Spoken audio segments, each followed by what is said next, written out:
بسم الله الرحمن الرحيم. الحمد لله رب العالمين، والصلاة والسلام على خير خلقه محمد وعلى آله وصحبه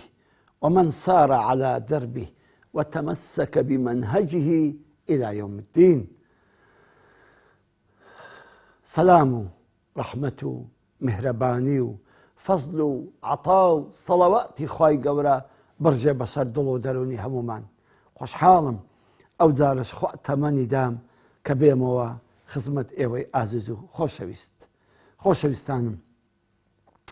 هەندێک شوێن هەن، هەندێک کردەوە هەن، ئەم کار و کردەوە و شوێنانە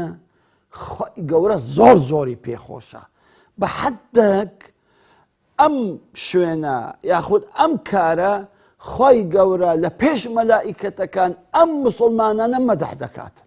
ئەم عەبدانەی خۆی مەدحیان دەکا، هەریان دەچیشی یعنی ئیفتیخاریان پێ دەکا خوای گەورە، یوباهی بیکم الله، خوای گەورە ئیفتیخاریان پێ دەکا بەوانەی ئەها مەلائیکەتەکان عەبدی ئاوام هەن، بەندەی ئاوام هەن. سبحان الله، یعنی ئەو بەڕاستی نعمەتێکی خوایە، خوا بە عیززەت و جەلالی خۆی ئیفتیخار بە تو بکاتن لە پێش مەلائیکەتەکان، لە پێش حەزرەتی جوبرائیل و میکائیل و ئیسرافیل و مەلەک المەوت و حەمەلەت العەرش و ئەو هەموو مەلائیکەتە عەزیم و گەورانە لە پێشەوان ئیفتیخار بە تو بکاتن. یعنی سبحان الله، بەڕاستی ئەمە نعمەتێکی گەورەیە. ئەوانە چێن؟ چەند سیفەتن؟ چنە ئەو ئیشانە؟ لە کوێنە ئەو ئیشانە؟ با باسییان کەین. 5 شوێنم هەر بژاردووە، 5 کارم هەر بژاردووە. ئەو 5 کارە کە خوای گەورە ئیفتیخار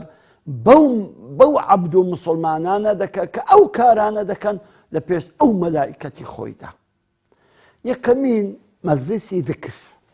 سبحان الله، مەجلیسی ذکر کە ئێمە هەر ئەسڵەن ئیهتیمامی پێ نادەین، کە ئەسڵەن گرنگیشی پێ نادەین. مەجلیسی ذکر، هەر مەجلیسێک یادی خوای تێدا بکرێت، هەر مەجلیسێک قورئانی تێدا بخوێندرێت،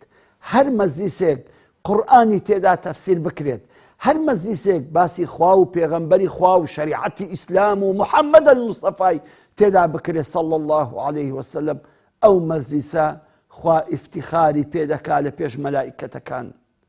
ئەبی سەعید دەفەرمووتن ڕۆژێکیان ئێمە لە مزگەوت دانیشت بووین، وتم معاویە هاتە ژۆرێ، گوتی ما ئەجلەسەکم، بۆچی دانیشتوون؟ گوتی ئێمەش گوتمان واللهی ئەجلەسەنا نەحمەد الله، دانیشتینە سوپاس و ستایشی خوا ئەکەین سە ئەو هەموو ناز و نعمەتەی کە بە ئێمەی بەخشیوە. فەرمی ئالله ما ئەجلەسەکم ئیلا ذاک، فەرمی برن بە والله، یعنی سوونتان دەدەم بە ئەڵڵای لۆ هیچ شتێک دانەنیشتوونە تەنها بۆ ئەوە نەبێ. فەرموویە والله ما ئەجلەسەنا ئیلا ذاک، والله لە غەیری ئەوەی کە دانیشتوون بۆ حەمد و سەنا خوای نەبی، بۆ حەمد و سەناکردنی خوا نەبی، بۆ هیچ شتێک دانەنیشتوون. فەرمی خۆ من سووندی ئێوە نادەم کە تۆمەتێک بدەمە پاڵ ئێوە یاخود شوبهە و گومانێکم هەبێ، بەڵام جارێکیان ئێمە دانیشت بووین لە خزمەت لە زمانی پێغەمبەردا عەلەیهی سەڵات وەسەلام لە مزگەوتەکەی ئەو خۆشەویستەماندا محەممەد عەلەیهی سەڵات وەسەلام. فەرمووی لە پڕدا پێغەمبەر هاتە ژوورێ، سەلامی کردو، فەرمی ما ئەجلەسەکم، بۆچی دانیشتوون؟ تێمەش گوتمان یا ڕەسوول الله صلی الله عليه وسلم، دانیشتوین بەڕاستی حەمد و سەنای خوای دەکەین، سوپاسی خوای دەکەین لەسەر نعمەتی ئیمان و ئیسلام کە ئێمە گۆمڕا بووین، کە ئێمە سەر لێ شێواو بووین، کە ئێمە لە زەڵالەت و تاریکیدا ئەژیاین، بت و دار و بەردمان ئەپەرست. ئێستاش خوای گەورە ئەو هەموو نعمەتەی بە ئێمە بەخشی کە ئیسلامی لە بۆ ناردین، کە تۆی لە بۆ ناردین، کە قورئانی خەڵات کردین، ئەوە خوایە بەس حەمد و سەنای خوا ئەکەین. ئەی یا ڕەسوول الله صلی الله عليه وسلم، حەمد و سەنای خوا ئەکەین لەسەر ئەو هەموو نعمەتە و ئەو هەموو خەڵات و بەخشیشیە. فەرمووی اللهم ئەجلەسەکم ئیلا ذاک، فەرمی سوونتان دەدەم بە ئەڵڵا لە غەیری ئەم مەبەستە، بۆ هیچ مەبەستێکی تر لە مزگەوت دانەنیشتوون. پیان والله یا ڕەسوول الله، لە بۆ ئەو حەمد و سەنا و سوپاسی خوای نەبێ، لە بۆ هیچ شتێکی تر دانەنیشتوین. ئەوجا فەرمی وەڵڵاهی من سوڵتان نادەم لەبەر گومانێک و یان تۆمەتێک بەس تازە لە ماڵی دانیشت بووم جوبرائیل هاتە لام سەلامی لێم کرد فەرمی یا ڕەسوول الله صلی الله عليه وسلم ئەو کۆمەڵ خەڵکەی کوا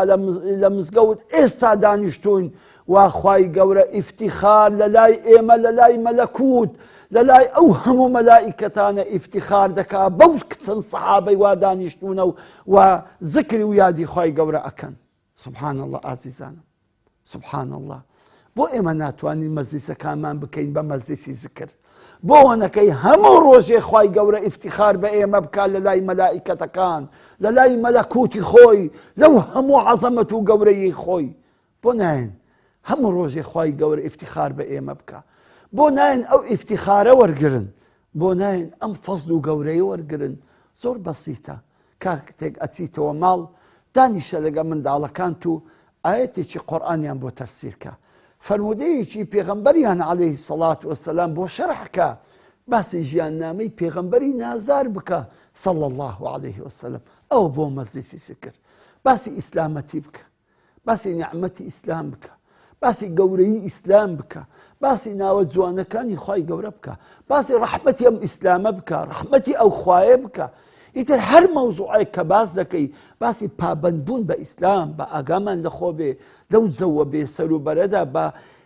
ئیمان و دینی خۆمان بپارێزین تۆ هەر قسەیەکی خێر دەکەی لە هەر مەجلیسێکدا ئەو مەجلیسە بۆ مەجلیسی زکر کە بوو بە مەجلیسی زکر سبحان الله خوای گەورە ئیفتیخار دەکا بەو مەجلیسەی کەوا باسی خوا و پێغەمبەری خوا و قورئانی خوا و یادی خوای گەورەی تێدا ئەنجام دەدەن جا ئازیزانم بەڕاستی ئەمە شتێکی بەسیتە بەڵام بەڕاستی خەڵات و پاداشتێکی گەورەیە بەڕاستی خەڵات و پاداشتێکی گەورەیە سبحان الله خوا بەو عەزەمەت و گەورەی خۆی بەو هەموو گەورەی و عەزەمەتی خۆی ئەو هەموو مەلائیکەتانە بەوش کۆمەندی خۆیان ئەوجا خوای گەورە باسی تۆ و ئیفتیخار بە تۆ بکە لە پێش مەلائیکەتەکان سبحان الله چۆن کاتێک ئەگەر من کوڕێکم دەبێ میسال وەلیللاهی مەثەل الأعلا من کوڕێکم دەبێ لە پێش کوڕەکانم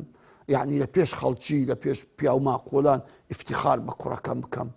یعنی کوڕەکەم برنکەم لە پێشیان برم بزانم کوڕەکەم چۆنە بزانم کوڕەکەم چی کردووە بزانم کوڕەکەم چۆن چ کوڕێکە سبحان الله بینە پێش چاوی خۆت خوا بەو گەورەی و عەزەمەتی خۆی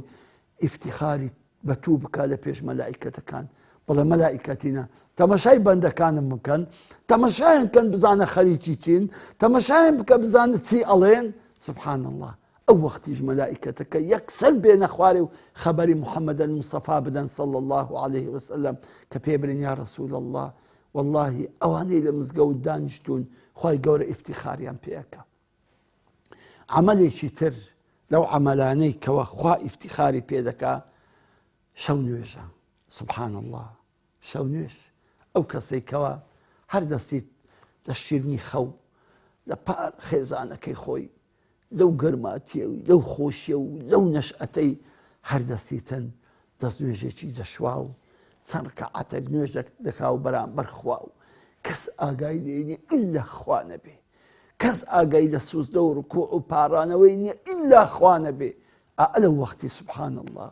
خوای رب العالمین خوای جل وعلا ئەرێتە مەلائیکەتەکانی ئەی مەلائیکەتەکانم تەماشای ئەو بەندەی من کن تەماشای ئەو عەبدەی من کەن جێی گەرمی خۆی بەجێهێشت پار خێزانی شیرین و ڕوحی ڕەوانی خۆی بەجێهێشت ئەو جێ گەرمە و ئەو پار ئەو خێزانی خۆی بەجێهێشت لە بەخاتری من لە پێناوی ڕەزامەندی من کەمەین لێ ڕازی بم هاتێ دەست نوێژێکی شوشتێ و وا نوێژ دەکا وا قورئان ئەخوێنی وا سوزدە ئەبا وا لێم ئەپارێتەوە سبحان الله بەڕاستی نیعمەتە بەڕاستی گەورەیە کە تۆ شەو نوێژ بکەی و خوای گەورەش ئیفتیخارت پێ بکا لە پێش مەلائیکەتەکان تخوا ئەو ئیفتیخارە حیف نییە ئەمە بەدەست نێنین ئەخە چییە کاکە خەڵک حتا بەیانی لە دیار پۆبجی و حەلەقات و فلان و فیسار و فەیسبووکن بۆ تۆ هەرناستی وە بکەی خوا ئیفتیخارت پێ بکاتن خوای گەورە لە لای مەلائیکەتەکان ناوت بینی ناوت بینی بڵێن ئەی مەلائیکەتەکان، ئەی جوبرائیل، ئەی میکائیل، ئەی ئیسرافیل، تەمەشای فلانی کوڕی فلانکەن، تەمەشای فلانی کچی فلانکەن، تەمەشاکەن بزانە خەریکی چییە، تەمەشایکەن. هەموو مەلائیکەتەکانیش ئاوا تەمەشات دەکەن. تۆش ئاگات لە هیچ نییە، بە سافی دڵی خۆت، بە ئیخلاسی دڵی خۆت وا دەپارەیتەوە لەبەر خوا، وا بە کۆڵ ئەپارەیتەوە، بە هەنوێژ دەکەی و لە ڕکوعی لە سوزدەی هاواری خوا ئەەکەیت و دوعا ئەەکەیت، نازانی بەو عەمەلەیت و بەو کردەوە شیرنەیت و بەو چەند ڕکەعەتەی نوێژەیت و سوبحان الله، خوا وا باسی تۆ ئەکا لە لای مەلائیکەتەکان، وا ناوی تۆ ئەینی لە لای مەلائیکەتەکان، وا ئیفتیخار دەکا بە تۆ لە لای مەلائیکەتەکان. جا عەزیزانم، لە ڕەمەزاندا شەو نوێژ ئاسانە. ئەغڵەبمان کە بۆ پاشێ و هەردەستین یاخود هەر نانوین باش شەو نوێژەکان بکەین، بەڵام مەردی خوا بن لە پاش ڕەمەزانیش بە ئەو شەو نوێژانە بەردەوام بێ. بیکە عادەت، بیکە عادەتی خۆت پێش نوێژی بەیانی بە چەند کاتێک هەستە نیو سەعاتێک بێ، سەعاتێک بێتن، هەستە پێش بەیانی، پێش بانگدانی نوێژی بەیانی هەستە ئەو کات چەند ڕکەعات نوێژ بکە و بەڕاستی ئەم شەو نوێژە ئەتگەینتە پلەی ساڵحان. چکە پێغەمبەری خوا عەلەیهی سەڵات وسەلام دەفەرمی وەدەعبوا الصالحین من قبلکم، دەفەرمی ئەم شەو نوێژە ئەوە ڕێگا و پێشینە و کردار و ڕێگای ساڵحانی پێش ئێوە بووە. سبحان الله، هەرچی ساڵحە شەو نوێژ دەکات، یەقینت بی هەرچی ساڵحە لە کوڕەی زەوی شەو نوێژ دەکاتن. جا عەزیزانم، بۆ تۆش هەر ناچی شەوێ دەگە ساڵحان لە خۆت بپارڕیتەوە و ئەو مەرتەبە و ئەو فەزیلەتە و ئەو گەورەیە و ئەو شکۆیە وەرگری. بۆ هەرناسی، بۆ هەرناسی چەند ڕکەعاتێک شەو نوێژ بکەی، نازانی دوعا قەبوڵە، نازانی خوا هەموو شەوێک بە زات و گەورەی و عزت و میهرەبانی و ڕەحمەتی خۆی دێتە ئاسمان یەکەم بانگت دەکاتن، دەفەرمی هەل من داعین ئەستەجیب له، هەل من مستەغفر ئەغفر له. کەسێک هەیە داوام لێ بکا بیدەمێ، کەسێک هەیە داوای لێخۆشبوونم لێ بکا لێی خۆش بم، کەسێک هەیە دوعا بکا و دوعایەکەی قبول بکەم. سبحان الله، سبحان الله، حتا بەیانی، حتا بە نوێژی بەیانی بانگ دەدا، ئەوە خوای گەورە قسەی لەگە تو دەکا، ئەوە قسەی تو لەگە دەکا، پێت دەڵێ کەس هەیە داوای لێ خۆشبوونم لێ بکا لێ خۆش ببم، کەس هەیە حاجەت و پێویستێکی هەبی حاجەت و پێویستەکەی لۆ جێبەجێ بکەم، کەس هەیە تۆبە بکا و تۆبەکەی لێ قبول بکەم. سبحان الله، بەڕاستی عاشقانی خوا، عاشقانی بەهەشت ئەوان هەردەستنەوە، ئەوانەی تامەزرۆی بەهەشتن، ئەوانەی تامەزرۆی دیداری محەممەد المستەفان صلی الله عليه وسلم، ئەوان هەردەستنەوە لە خەو، ئەوان دەپارێنەوە دەڵێن خوای ئێمە هەین، خوای ئێمە تۆبەی دەکەین، خوای ئێمە گوناحمان کردووە و لێمان خۆش بە، خوای ئێمە هەین و ئێمە پێویستمان بەو حاجەت و پێویستانەیە لۆمان جێبەجێکە یا ڕەب. جا عەزیزانم، بەڕاستی شەو نوێژ گەورەیە. دەزانن شەو نوێژ سبحان الله کە پێغەمبەری خوا عەلەیهی سەڵات وسەلام لە گەورەی و عەزەمەتی خۆی پێش 1400 ساڵ ئەفەرمیتن شەو نوێژ مای سەحەت خۆشیە. ئێستا ئیثبات بووە نەخۆشیەکەیە کە تووشی ئینسانەکان دەبیتن لە ئەوروپا، دکتۆر پێیان دەڵێن لە نیوەی شەودا، لە پاش نیوەی شەودا هەستنەوە پیستەی ئەوەی خۆتان تەرکەن، دەموچاوتان بشۆن، باسک و دەست و پیلتان تەرکەن، پاشان هەندێک دانیشن، پاشان بنوونەوە. ئەوە عیلاجین گۆیە. ئەوە ئێمە شەو نوێژە دەیکەین، ئەو شەو نوێژە دەیکەین. ئازیزانم، ئەو گەورەترین موعجزەی پێغەمبەری خوایە عەلەیهی سەڵات وسەلام لەو سەردەمەدا، کاتێک هەردەستی دەست نوێژ دەشۆی و